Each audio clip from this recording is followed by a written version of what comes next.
जी हमारे पास मौजूद है ट्रिब्यूनल का, वक्फ ट्रिब्यूनल के ज़रिए हमने इसके अंदर डाला था।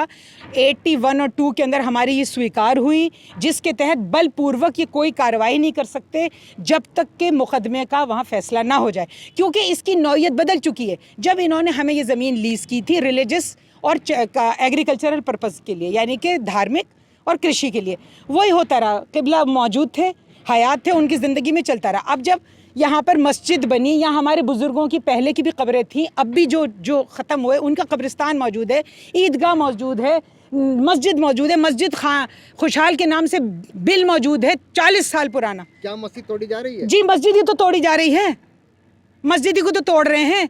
और ये कहकर, और जबकि वो विचाराधीन है और इन्होंने रिसीविंग की है, मेरे पास मौजूद है डीएम साहब के यहाँ, एडीएम साहब के यहाँ, डीएफओ साहब के यहाँ, सब के यहाँ हम ये दाखिल कर चुके हैं कि विचाराधीन है मामला। उसके बाद खामोश हो गए, हम भी इत्मीनान से हो गए कि भाई अब जब तारीख आएगी इन्हें जो कहना है वहाँ जाके क्या, हमें जो कहना है हम कहेंगे। तो ये अचानक आज आ गए जब घर में कोई मर्द भी मौजूद नहीं हो, तोड़म फोड़ी शुरू कर दी। काफी समय से ये मामला चल रहा है। देखिए समय से चल रहा है। 2015 में सुप्रीम कोर्ट ने हमारे फेवर में डायरेक्शंस दे दी थी, हाई कोर्ट के दोनों ऑर्डर्स को इम्पंजेंट कह दिया था। आप कहेंगे तो मैं, इनके पास तो मौजूद ही है, हर जगह वो पेपर लगाए, लेकिन अब ये लोग पेपरों को अगर पढ़े ना मानने से नेशनल हाई कमीशन में हम गए। इसीलिए नेशनल पीएमओ द्वारा हम नेशनल हाई कमीशन में गए गुहार लगाते हुए कि साहब हमारी सुनवाई हो। वहाँ पर हर एक की जल्दी से सुनवाई नहीं होती जब तक के मामला जेन्युइन ना हो। 2 साल वहाँ मुकदमा चला। ये डीएफओ साहब भी आते थे, प्रशासन भी आते थे, जो भी अधिकारी आते थे, लखनऊ से अधिकारी आते थे। अगर इन्हें कुछ कहना था या कुछ देना था तो ये वहाँ देते ना। फिर उसने हमारे हक़ में ऑर्डर दिया और 2 साल हम स्टे में भी रहे, इसीलिए कि जब हमारे हक़ में हो गया, अब ये भाई आप लिखित में दे देते कि हम नेशनल हाईवे कमीशन का ऑर्डर नहीं मानते। कह रही हैं कि इस पर्यावरण या वन भूमि का आप केयर टेकर के रूप में भी हैं। अरे मैं तो यहाँ पर इस पूरे इलाके में मालूम करके देख लीजिए कि सबसे ज़्यादा पेड़ पौधे कौन लगाता है। मैं अपने ट्यूबवेल से पानी देती हूँ, मैं पेड़ लगाती हूँ, पौधे लगाती हूँ। इस दीवार के प्राइमिसेस के बाहर भी, सड़क के किनारे भी जितने यूकेलिप्टस खड़े हुए दिख रहे हैं वो मेरे लगाए हुए हैं। तो फिर प्रशासन कार्रवाई क्यों कर रहा है? मुझे तो खुद समझ में नहीं आ रही।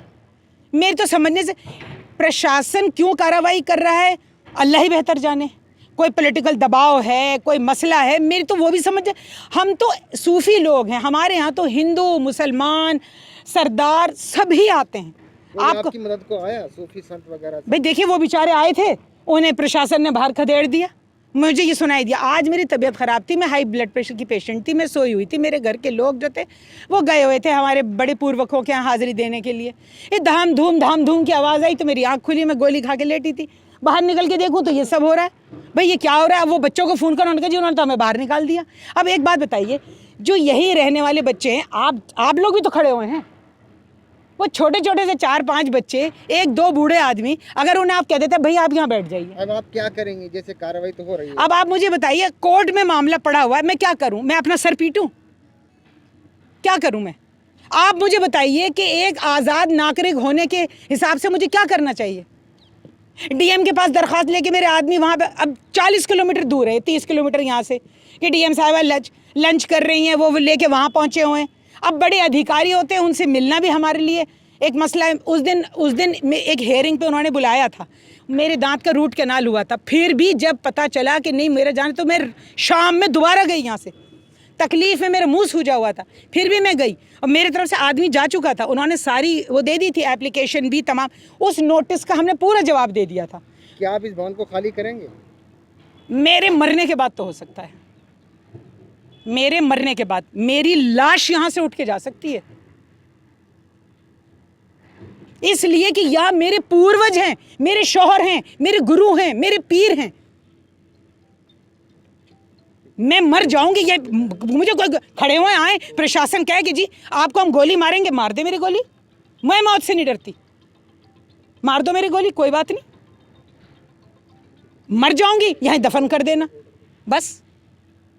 मेरे छोटे छोटे बच्चे, मेरे देखिए, नोटिस तो ऐसा है, कुछ भी चस्पा कर दो, मैं आपके घर पे जाके नोटिस लगा दूं, आपके सुने बगैर जब दिखाया नहीं आपको नोटिस वगैरह? अभी कुछ नोटिस, मैं वही तो उनसे कह रही हूँ, डिमोलेशन का कोई नोटिस तो दिखाइए। एक ही बात कह जा रहे हैं, हाई कोर्ट ने आपको ऑर्डर, भाई कहाँ है वो हाई कोर्ट का ऑर्डर? मुझे दिखा तो दो। मैं तो आपको ऑर्डर दी। डीएफओ साहब द्वारा अवगत कराया गया था कि एक प्रकरण जो बिहारीगढ़ का है, जिसमें वन विभाग की ज़मीन पर लीज ख़त्म हो चुकी थी और माननीय उच्च न्यायालय का जो निर्णय था वो भी वन विभाग के फेवर में था। इसके अलावा इसकी समीक्षा हाईकोर्ट भी करता है, शासन भी करता है कि जितने प्रकरण हमारे हाईकोर्ट से जो जिसमें प्रत्यावेदन के निस्तारण के लिए आदेश दिए जाते हैं, उन सारे प्रकरणों को भी निकाला जा रहा है ताकि माननीय उच्च न्यायालय के आदेशों का अनुपालन कर सकें। उसी क्रम में आज ये अवगत कराया गया था कि इसमें इनकी लीज चूँकि समाप्त हो चुकी थी और 2 बार इनको नोटिस भी जारी किया गया था इवैक्यूएट करने के लिए, बट उनके द्वारा कोई संतोषजनक जवाब नहीं दिया गया था, ना ही खाली किया गया था। इसके अलावा वन विभाग ने अपना वहाँ पे बोर्ड भी लगाया था, फिर भी कोई कार्रवाई नहीं हुई थी। इसी क्रम में आज जो है डीएफओ साहब की टीम ने पुलिस प्रशासन का सहयोग लेकर वहाँ पे कब्जा मुक्त कराने की कार्रवाई शुरू की। सर कितनी ज़मीन होगी सर? ज़मीन जो बताई गई लगभग 100 बीघे के आसपास जो लीज पे बताई गई है, उस पर कुछ कंस्ट्रक्शंस हैं, उसी कंस्ट्रक्शन को अभी डॉमलस कर रहे हैं। अच्छा सर, ये कौन लोग हैं जिन्होंने कब्जा कर रखा था? ये लीज़ दी गई थी 30 साल पहले जो शासन की तरफ से, और उनकी लीज़ 2 बार कैंसिल भी हो चुकी थी और फिर वो हाई कोर्ट गए थे तो हाई कोर्ट से भी उनको रिलीफ नहीं मिला था। डीएफओ साहब ने बताया था कि लास्ट आदेश है वो 2016 का हाई कोर्ट का था, उसके बाद 2 नोटिस भी जारी हुए थे। सर ये लोग हैं कौन? पीर खुशाल लोग? पीर खुशाल है जिनको लीज दी गई थी, उसके बारे में तो डीएफओ साहब को मालूम है, और उनका जो लेटर आया था उसमें ये सर ज़मीन में बना क्या हुआ था जो हटाए हुए? इस पे एक आवास बने हैं, कुछ बैरक बनी हुई हैं, एक मस्जिद है, मज़ार है। तो अभी हम लोग फर्स्ट फेज में जो हमारा जो उनका जो बैरक है वो खाली थे, अभी उसी को डिमोलिश कर रहे हैं। सर मस्जिद को बैठाया गया सर वहाँ से? अभी नहीं। अच्छा सर, लगभग कितने बीघे छुटाई गई होगी ज़मीन? अभी वो ज़मीन तो ज़्यादा है, उस पर काफ़ी पेड़ भी लगे हुए हैं, फुलवारी भी लगी हुई है, बाग भी लगा हुआ है। जो पक्का कंस्ट्रक्शन था अभी उसे डिमोलिश कर रहे हैं। कब से लीज पर? ये 30 साल तक लीज थी जो शायद इनकी पहले ही समाप्त हो गई थी। उसके बाद 2 बार शासन ने शायद इनको रिन्यूअल भी नहीं किया था, तब इन्होंने माननीय उच्च न्यायालय की शरण ली थी। और डीएफओ साहब ने बताया था कि 2016 में शायद इनका प्रकरण जो है वो इनके फेवर में नहीं आया था। उसके बाद से लगातार कब्जा हटाने के प्रयास चल रहे थे, नोटिस भी जारी किए गए थे, बोर्ड भी लगाया गया था और आज उसी क्रम में जो है कार्रवाई की गई। सर मस्जिद हटाई है सर वहाँ से, हटाई जाएगी? अभी कुछ नहीं, अभी जो हमारी जो बैरक हैं अभी फिर हम उसी डिमोलिश कर रहे हैं।